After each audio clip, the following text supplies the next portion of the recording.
এরে আল্লাহর বান্দারা, মুসা পয়গম্বরের জামানার মধ্যে তিনজন যুবক মিলিয়া সাবেক দেশের মধ্যে রওনা করবে। যাইতে যাইতে ইতিমধ্যে রাস্তার মধ্যে কেমন যেন বৃষ্টি হয়ে যায়। এমন বৃষ্টি হয়ে গেল, তিনজন যুবক মিলিয়া তারা সিদ্ধান্ত নিয়ে নিল, আমরা পাহাড়ের গুহার মধ্যে আশ্রয় নিয়ে নেব। এই বৃষ্টিটা একটু পরিমাণে কমলে আমরা এখান থেকে আবার পুনরায় হাঁটা শুরু করব। এই তিনজন যুবক মিলিয়া যখন পাহাড়ের গুহার মধ্যে প্রবেশ করলো, ওই পাহাড়ের গুহার মধ্যে যখন তারা ঢোকার পরে এমন একটা পাথর আসিয়া সেই পাহাড়ের মুখটা আটকা পড়ে গেল। এই তিনজন যুবক সন্তান পাহাড়ের গুহার মধ্যে আটকা পড়িয়া যায়। তিনজন যুবক যখন সেই পাহাড়ের মধ্যে আটকা পড়ে যায়, তিনজনের মনের মধ্যে একটু পরিমাণে টেনশন পেরেশান বেড়ে যায়। এক যুবক জানা দেয়, আমরা এখান থেকে কেমন করিয়া বের হব। এক যুবক ওইখানের মধ্যে পরামর্শ দিয়া দিল, এইখান থেকে আমরা দোয়া ছাড়া বের হতে পারবো না। এই তোমার যদি একটু পরিমাণে ভালো কাজ থাকে, সেই ভালো কাজের উসিলা করে তুমি মাওলার কাছে দোয়া করো। এক নাম্বার যুবক দোয়া করলো, এ আল্লাহ আপনার কাছে আমি দোয়া করি, এ আল্লাহ আমি দুনিয়ার মধ্যে থাকা অবস্থায় আমি অনেকগুলা শ্রমিক নিয়োগ করলাম।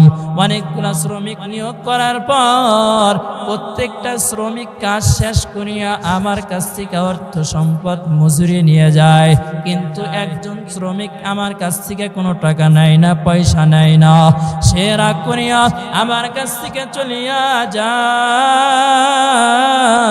হে আল্লাহ, 12 বছর পর সেই শ্রমিকটা আমার কাছে আবার পুনরায় ফিরে আসলো।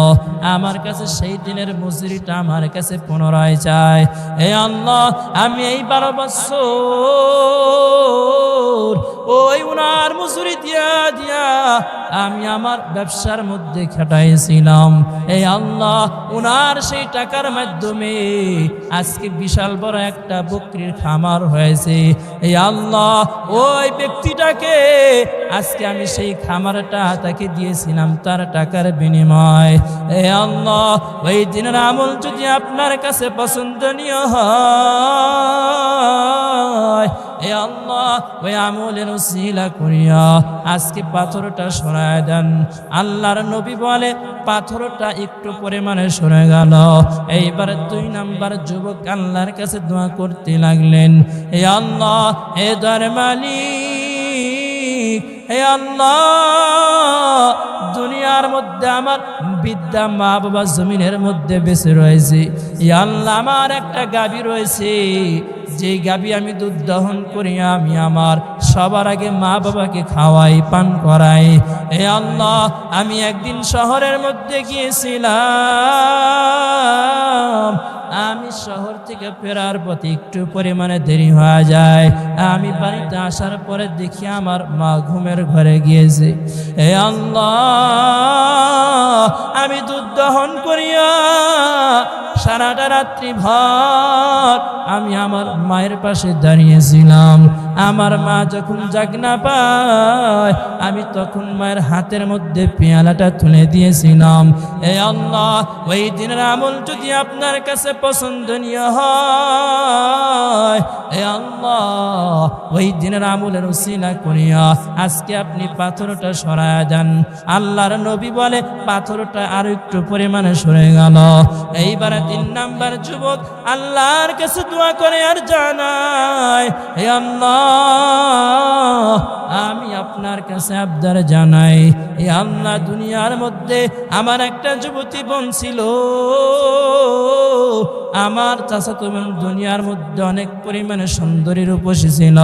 এই আল্লাহ, আমার কুমন্ত্রণা ছিল, আমার ওই চাচাতো বোনের সঙ্গে খারাপ জেনা করার কুমন্ত্রণা ছিল।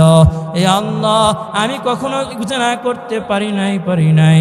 যখন আমার চাচাতো বোনের সংসারের মধ্যে অভাব হয়, ওই চাচাতো বোন আমার দরবারের মধ্যে ছুটে আসলো, আমাকে জানা দেয়, হে আমার ভাই, তুমি কিছু পরিমাণ অর্থ সম্পদ আমাকে দিয়ে দাও, আমি একটু পরিমাণে খানা খেয়ে জীবিকা নির্বাহ করব।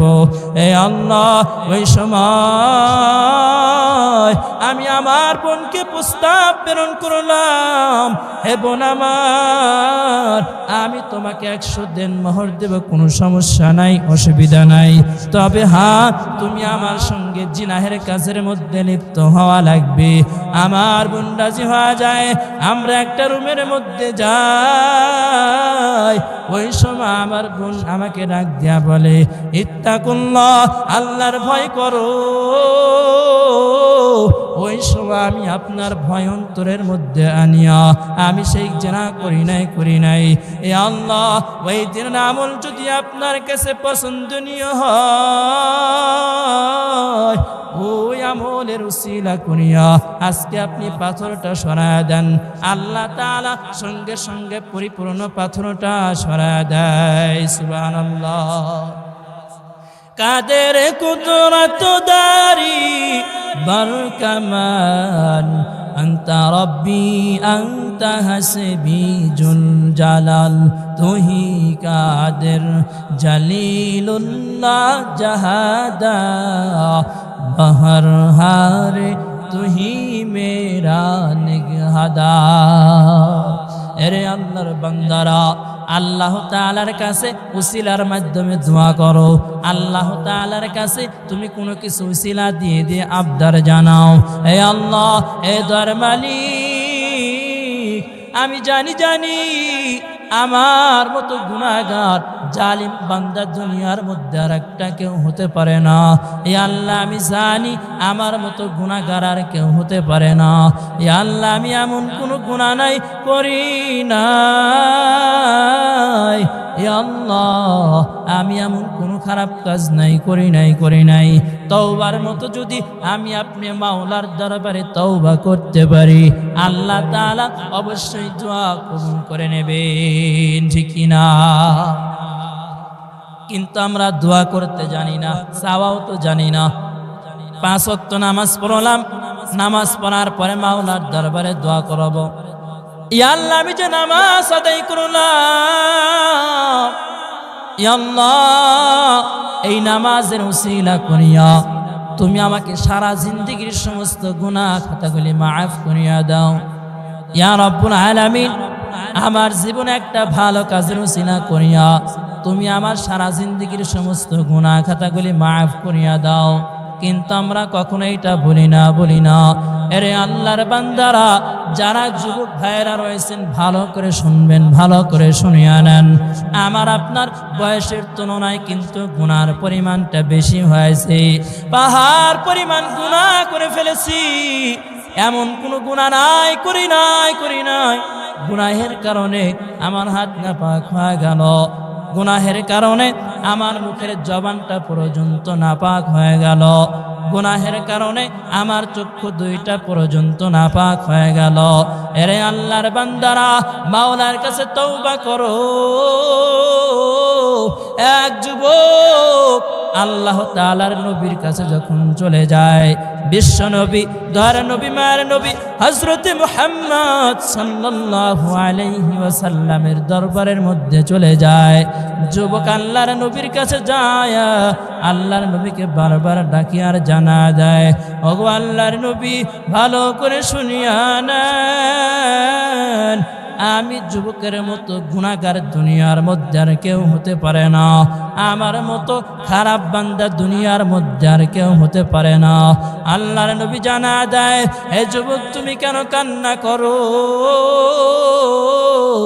যুবক ওই সময় উচ্চ স্বরে আল্লাহর নবীকে জানা দেয়, হে আল্লাহর নবী, আমি জানি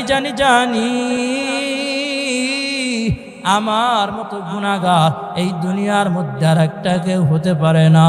যুবক আজরে কান্না করে, আল্লাহর নবী জানা দেয়, হে যুবক, তুমি কেন কান্না করো?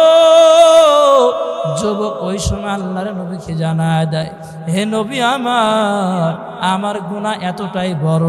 আল্লাহর নবীজি ডেকে ডেকে বললেন, তোমার গুনাহ কি আরশে আজিমের চাইতে বড়?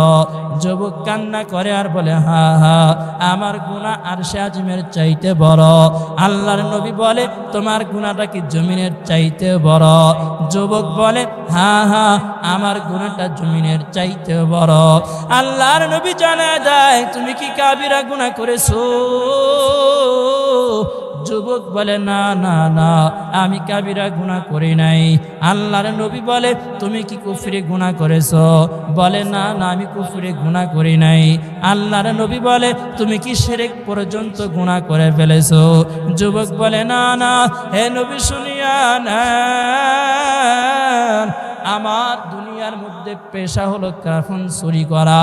যখন একটা মানুষ দুনিয়া থেকে ইন্তিকাল করে যায়, মারা যায়, যখন তাকে কবরস্থ করে কবরের মধ্যে রাখা হয়, আমি সেই কবরের মধ্যে রাত্রিবেলা খনন করি। আমি সেই খনন করিয়া করিয়া সেই কাফন থেকে আমি লাশটা থেকে কাফনটা ছাড়ায়া সেই কাফন আমি বাজারের মধ্যে নিয়ে নিয়ে বিক্রি করি। এ নবী আমার, আমি প্রতিদিনের নাই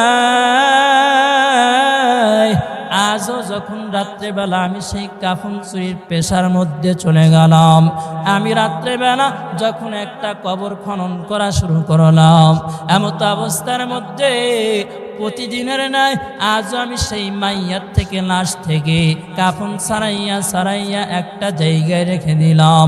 আমি যখন কবর থেকে কাফন নিয়ে আসবো, এমন সময় আমার মনের মধ্যে কেমন যেন একটি মন্ত্রণা দিয়া দিল। আমি যখন সেই লাশটার দিকে একটা বার লক্ষ্য করে দেখলাম, আমি দেখলাম সুন্দরী একটি রমণী মেয়ে। হে আল্লাহর নবী আমার, আমি এইখানে ক্ষান্ত নয়, আমি ওই লাশটার সঙ্গে জিনা পর্যন্ত করে ফেললাম। নাউজুবিল্লাহ, আমি লাশটার সঙ্গে জিনা পর্যন্ত করে ফেললাম। হে নবী আমার, আমি যখন উঠে আসব, কে যেন আওয়াজ দিয়ে জানা দেয়, হে যুবক, তোর ঘরের মধ্যে কি মা নাই? তোর ঘরের মধ্যে কি বাবা নাই? এমন আমাকে নাপাক করে দিলি। যুবক এমন আওয়াজ শুনতে পায়, এ যুবক, তুই কি এমন একটা কাজ করলি? আমি আল্লাহর কাছে বিচার দিলাম, আল্লাহ তাআলা এর বিচার তোমাকে দুনিয়ার মধ্যে করবে। যুবক কান্দে আর জানা দেয়, ওগো আল্লাহর নবী, আপনি এইবার একটু পরিমাণে আমাকে জানান না, আল্লাহ কি আমার এই গুনাহটা মাফ করবে? এমন কথা শোনার পর দয়ার নবী, মার নবী, তার চোখ দিয়ে টপ টপ করে পানি পড়া শুরু করলো। আল্লাহর নবী পর্যন্ত কান্না করে। আর যুবককে জানা দেয়, এ যুবক, তোমার গুনাহটা আসলে অনেক বড়, তুমি এখনই আমার দরবারটা ত্যাগ করো। আমি এত বড় গুনাহগার বান্দাকে আমার সামনে দেখতে চাই না। যুবক ওইখান থেকে বের হইয়া যখন একটা পাহাড়ের চূড়ার মধ্যে উঠিয়া যায় আর আল্লাহর কাছে দোয়া করে আর জানায়া দেয়, ও আল্লাহ, হে আসমানের মালিক, আমি আপনার কাছে আবদার জানাইলাম, ইয়া আল্লাহ, আমি জানি আমার মতো গুনাহগার এই দুনিয়ার মধ্যে আর একটা কেউ নাই। ইয়া আল্লাহ, আমি জানি আমার মতো জালিম বান্দার কেউ নাই। ইয়া আল্লাহ, আপনি আমাকে মাফ করিয়া দেন। এইরকম ক্ষমা চাইতে চাইতে, তওবা করতে করতে একদিন নয়, 2 দিন নয়, 40 দিন পর্যন্ত পার হয়ে যায়। এইবার আল্লাহর নবী জানা দেয়, হে যুবক, তুমি আল্লাহ তাআলার দরবারে কান্না করো। যুবক তারপরও কান্না থামাই না, তওবা করে। হযরতে জিবরাইল আলাইহিস সালাতু ওয়াস সালাম আল্লাহ তাআলার তরফ থেকে আসিয়া আল্লাহর নবীকে জানা দেয়, হে পয়গম্বর, শুনিয়া নেন, আল্লাহ তাআলা জানাইছে আপনার পাশে যে 40 দিন পূর্বে একটা যুবক আসছিল, আপনি যাকে আপনার দরবার থেকে তাড়িয়ে দিয়েছেন, আল্লাহ তাআলার ঘোষণা, আল্লাহ তাআলা তাকে মাফ করে দিয়েছে। সুবহানাল্লাহ। قل يا عبادي الذي أسرفوا لا تقنطوا من رحمة الله। বান্দা তুমি গুনাহ করো, গুনাহ করার পরে তুমি পুনরায় আল্লাহর কাছে মাফ চাও, ক্ষমা চাও, আল্লাহ তাআলা তার রহমতের উসিলা করিয়া, আল্লাহ তাআলা তার রহিম রহমান নামে উসিলা করিয়া বান্দা তোমাকে মাফ করে দিতে পারে, ঠিক না? বর্তমান সময় দেখা যায় গুনাহ করতে করতে পাহাড় পরিমাণ গুনাহ করে ফেলেছি। ডানে তাকাইলেও গুনাহ, বামে তাকাইলেও তো গুনাহ। আমি জুনায়েদ আল হাবিব এইখানের মধ্যে বসে রইলাম, এইখান থেকে উঠতে পারবো কিনা তার তো কোনো গ্যারান্টি নাই। আজকের দিন পার হয়েছে, আমার মাধ্যমে কোনো গুনাহ হয়েছে কি হয় নাই তার তো কোনো গ্যারান্টি নাই। আরে আল্লাহর বান্দারা, নিজের মনটাকে একটু পরিমাণে জিগাও। আরে মন, আমি দুনিয়ার মধ্যে এতদিন পর্যন্ত আসলাম, আমি আমার মায়ের গর্ভ থেকে পরাণে আজ পর্যন্ত আসলাম, আমি কয়টা দিন ভালোভাবে কাটাইতে পারলাম, আমি কয়টা দিন খারাপভাবে কাটাইতে পারলাম। আমরা একটা ভালোভাবে দেখি না, কাদের মাধ্যমে আজকে আমি দুনিয়ার মুখ দেখতে পাইলাম, আমি কাদের কারণে আজকে দুনিয়াতে আসলাম, আমাকে কে খাওয়াইলো, কে পড়াইলো, আমি যখন হাঁটতে পারি নাই তখন আমাকে কে হাঁটা শিখাইলো, আমি যখন চলতে পারি নাই তখন আমাকে কে চলাইলো, আমি যখন গোসল করতে পারি নাই তখন আমাকে কে গোসল করাইলো। আমরা কিন্তু এই কথাগুলো একটু পরিমাণে ভাবিও না, চিন্তাও করে দেখি না। এরে আল্লাহর বান্দারা, এই জন্যই তো আল্লাহ তাআলা কোরআনের মধ্যে জানায় দেয়, وَقَضَى رَبُّكَ أَلَّا تَعْبُدُوا إِلَّا إِيَّاهُ وَبِالْوَالِدَيْنِ إِحْسَانًا।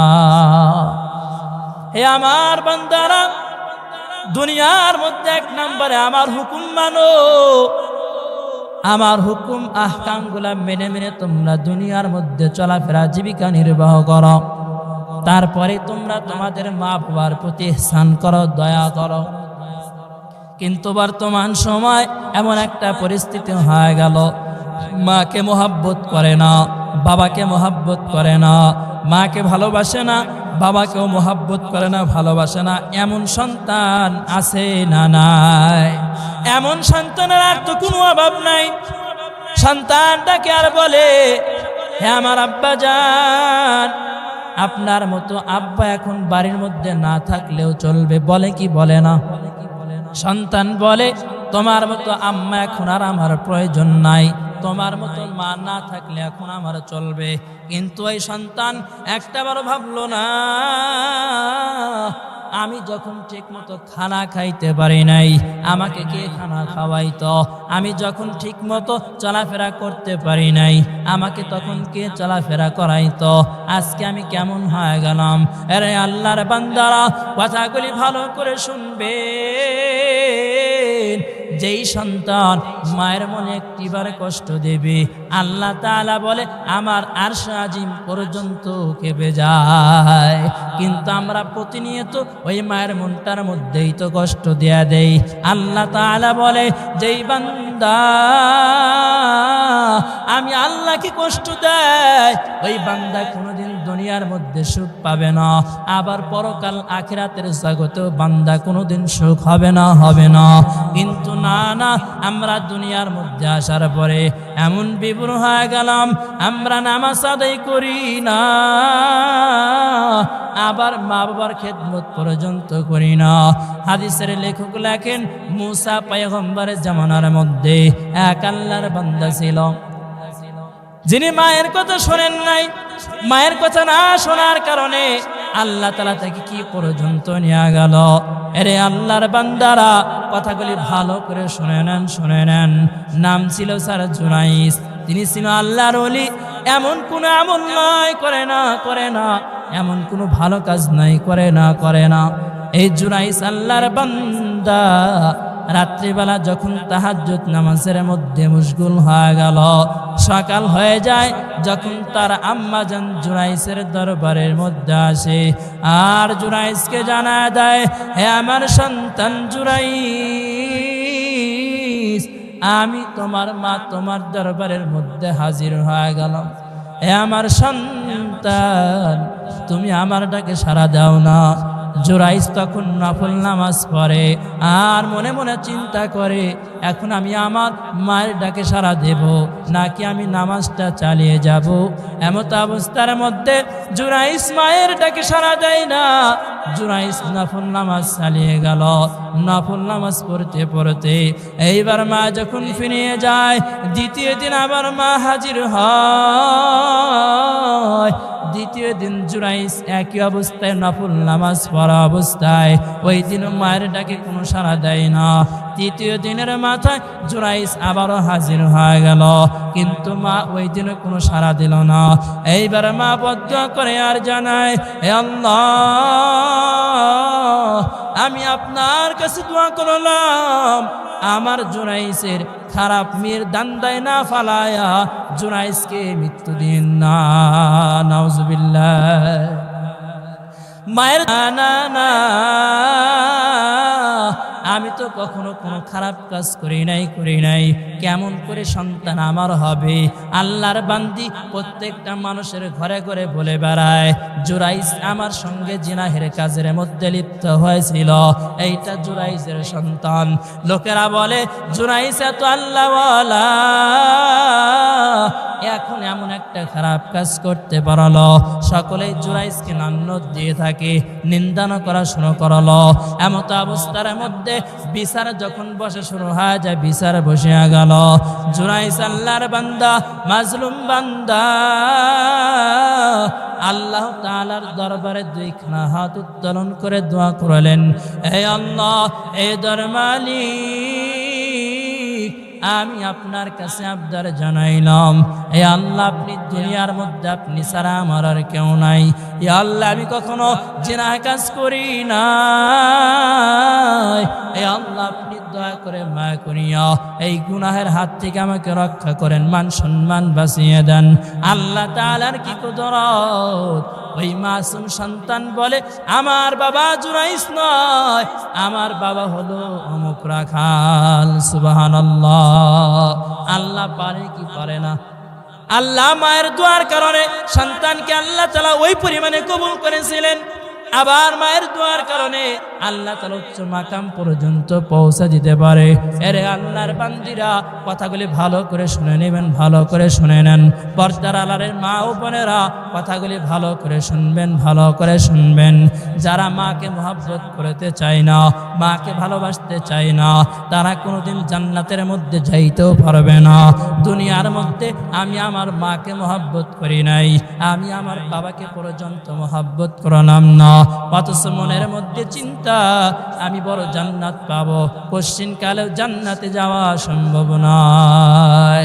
মুসা পয়গম্বর আল্লাহর দরবারে জিজ্ঞাসা করালেন, হে আল্লাহ, হে দরমালিক, আমি আপনার কাছে জানতে চাই, হে আল্লাহ, জান্নাতের মধ্যে আমার সঙ্গী কে হবে?